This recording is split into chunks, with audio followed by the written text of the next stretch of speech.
Hoy vamos a explicar el género lírico. El género lírico abarca todos aquellos textos cuya finalidad es la transmisión de los sentimientos y de las emociones más íntimas del escritor. Por lo tanto, hablamos de textos de carácter subjetivo e intimista.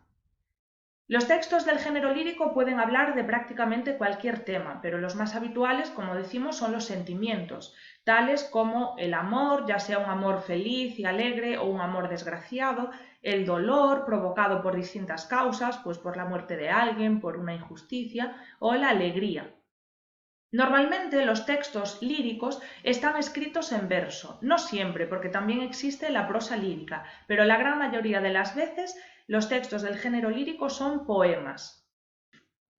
Por otro lado, los textos líricos también se caracterizan por un uso muy abundante de recursos literarios. Recordad que algunos de ellos son la metáfora, la comparación, la hipérbole, la anáfora, etc. Y finalmente, estos textos le dan mucha importancia al ritmo, y el ritmo tiene que ver tanto con los acentos de las palabras de los distintos versos como con la medida de los propios versos. Y vamos a ver ahora en qué consiste esta medida o a qué nos referimos con medida. La medida de un verso es la cantidad de sílabas que componen ese verso. Por lo tanto, cuando queremos medir un verso, lo primero que tenemos que hacer es contar las sílabas de las distintas palabras que forman el verso del que hablamos. Pero después de eso tenemos que tener en cuenta otros dos aspectos. En primer lugar, la posición del acento final del verso. Tenemos que mirar si la última palabra del verso es aguda o monosílaba, o si es esdrújula, o si es llana.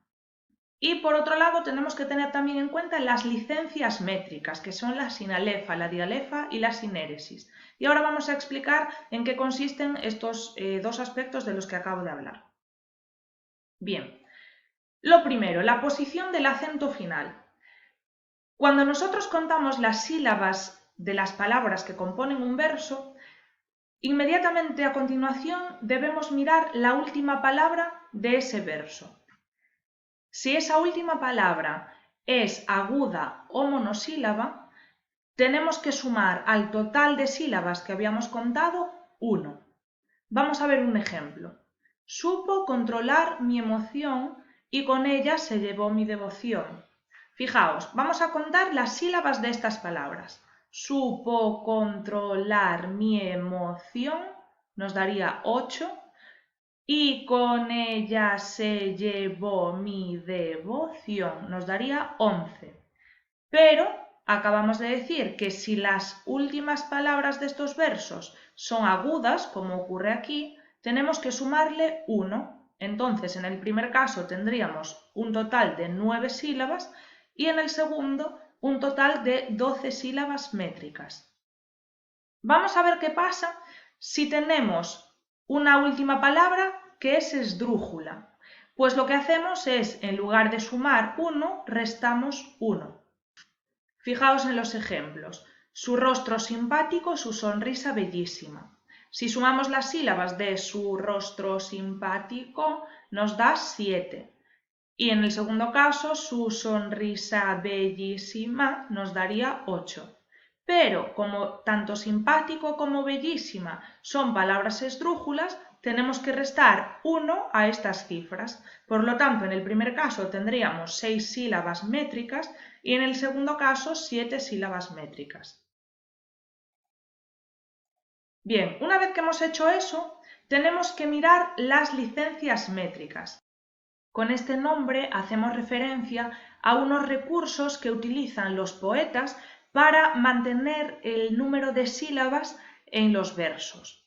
Vamos a ver en qué consiste cada una de ellas. La sinalefa se da cuando tenemos una palabra terminada en vocal y la siguiente empieza también por vocal.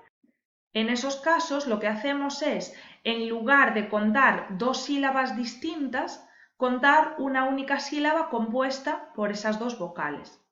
Vamos a ver un ejemplo. Esta hermosa mariposa. Fijaos, si tuviésemos que dividir esto en sílabas normales, tendríamos que poner esta hermosa. es decir, 5 sílabas, 2 en esta y 3 en hermosa. ¿Qué pasa? Cuando hablamos, y también en poesía, lo que hacemos es unir esta última vocal de la palabra esta con esta primera vocal de la palabra hermosa. Fijaos, aunque lleva H, lo consideramos igual que inicia por, o sea, que está iniciada por vocal, porque la H es muda, como sabéis. Entonces tendríamos que contar esta hermosa mariposa. Esta última sílaba de esta va ligada a la primera de hermosa. No son 2 sílabas, sino que es una única sílaba métrica. Vamos con la dialefa. La dialefa consiste en pronunciar en sílabas separadas las vocales de un diptongo. Como sabéis, las vocales de los diptongos van siempre en una única sílaba, pero a veces se utiliza la dialefa en poesía para separar esas vocales. Fijaos, aquí tenemos este ejemplo: negras violas, blancos alelíes. Fijaos que aquí la palabra violas lleva una diéresis. ¿Por qué? Porque la dialefa suele indicarse con una diéresis. Entonces, en realidad tendríamos que dividir, si estuviésemos dividiendo en sílabas normales, negras violas. Pero como estamos aplicando una dialefa, cosa que sabemos por estos 2 puntitos, por la diéresis, tendríamos que hacerlo así: negras violas. Y vamos ya por último con la última licencia métrica, que es la sinéresis. La sinéresis es lo contrario de la dialefa, porque consiste en pronunciar en la misma sílaba las vocales de un hiato. Como sabéis, los hiatos son conjuntos de vocales que pertenecen a sílabas distintas.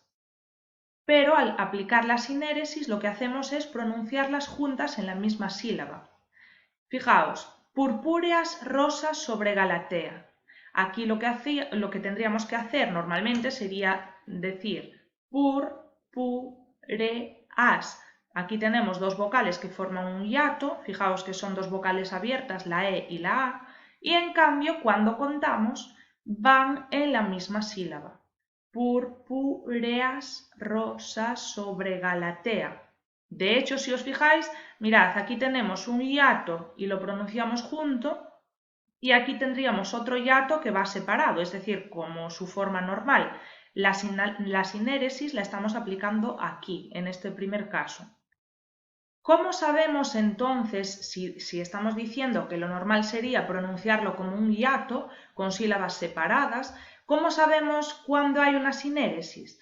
Bueno, así con un solo verso no podríais saberlo, pero yo os digo que este verso pertenece a una estrofa donde todos los demás versos miden 11 sílabas.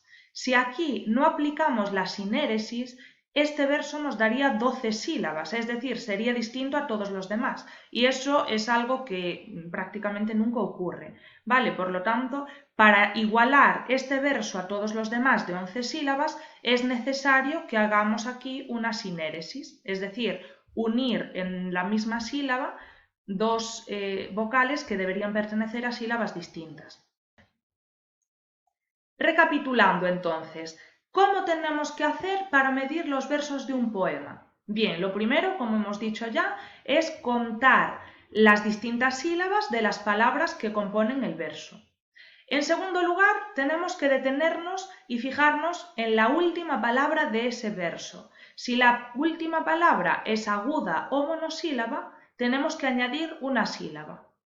Si la última palabra es llana, pues no hacemos nada, ni añadimos ni quitamos. Y si la última palabra es esdrújula, restamos una sílaba. Una vez que hemos hecho esto, tenemos que comprobar si tenemos o si el poeta ha hecho uso de alguna licencia métrica, es decir, si hay posibilidad de hacer sinalefas, dialefas o sinéresis. Bien, dependiendo de la medida de los versos, es decir, dependiendo de la cantidad de sílabas que tengan los versos, tenemos un tipo u otro de versos. En primer lugar, los versos de arte menor son aquellos que miden 8 sílabas o menos, y los versos de arte mayor son aquellos que miden 9 sílabas o más.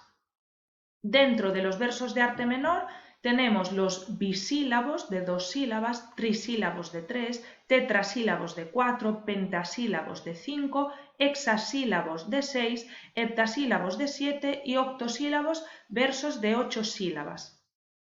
Dentro de los versos de arte mayor tenemos los eneasílabos de 9, los decasílabos de 10, los endecasílabos de 11, dodecasílabos de 12, tridecasílabos de 13 y alejandrinos de 14. Fijaos, este es el único nombre diferente, los alejandrinos, los versos de 14 sílabas.